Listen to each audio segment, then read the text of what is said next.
இந்தி திணிக்கப்படுகிறது இந்த திட்டத்தில் என்று சொன்னால் என்னை 10 அறை நான் வாங்கிக் கொள்கிறேன். இதிலே இந்தி திணிக்கப்படவில்லை. வாழுகின்ற 2 மொழி தான் இந்தியாவில் சிறந்த மொழிகள். ஒன்று வடமொழி, இன்னொன்று தமிழ். வடமொழி செத்து விட்டது, தமிழ் வாழ்கிறது. வாழும் மொழியை அதனுடைய சிறப்புகளோடு கருதி தேடி படிப்பதற்கு வடநாட்டுக்காரர்கள் முன் வர வேண்டும். இல்லாவிட்டால் அது அவனுக்கு இழப்பு. நாம் என்ன செய்ய முடியும்? அதனால ஒன்று நாம் செய்ய முடியாது. ஆனால் நமக்கு இன்றைக்கு இருக்கிற ஹை டெக்னாலஜி, ஹை சயின்ஸ் எல்லாம் இருக்குது. அதெல்லாம் வருவதற்கு வாய்ப்பு இருக்கிறது. நம்முடைய பிள்ளைகள் அடித்து கொண்டு சாகிறார்கள் இந்த மாதிரி பள்ளிக்கூடங்கள் படிக்க வேண்டும். நீ நடத்துகிற பள்ளிக்கூடத்தில் 8வது வகுப்பு படிக்கிற மாணவனுக்கு கூட்டல் கழித்தல் தெரியவில்லை. இப்படி நீ பள்ளிக்கூடம் வைத்திருக்கிறாய். 7000 வாத்தியார்களை டெம்பரரியாக வைத்திருக்கிறாய், தற்காலிகமாக. 25 வருடங்களாக தற்காலிகமாக வைத்திருக்கிறாய். 3000 பேர் தேடி வந்திருக்கிறார்கள். அவர்களுக்கு நீ இடம் கொடுக்க மறுக்கிறாய்.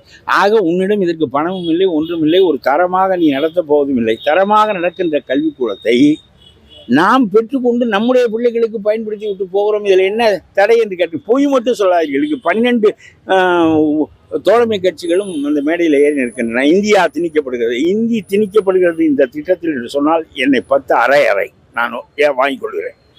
இதிலே இந்தி திணிக்கப்படவில்லை. இந்தி திணிக்கப்படுவதை நாம் கண்டிப்பாக எதிர்ப்போம். எந்த காலத்திலும் இந்தி தமிழ்நாட்டுக்குள் வரக்கூடாது. நாம் 2ஆந்திர குடிமக்களாக மாறிவிடுவோம். என்றென்றும் ஆங்கிலம் தான், என்றைக்கும் இந்தி இல்லை என்பதுதான் நம்முடைய கொள்கை. ஆனால் இங்கே நம்முடைய திராவிட மொழிகளில் ஒன்றை கற்பித்து நாம் அந்த உயர்ந்த கல்வியை நம்முடைய ஏழை மாணவர்களுக்கு பெற்றுக் கொடுக்க முடியும் என்றால் இதை தவற விடுவது வீண் வேலை. ஒரு பொய்யான போராட்டத்தை நீங்கள் நடத்துகிறீர்கள்.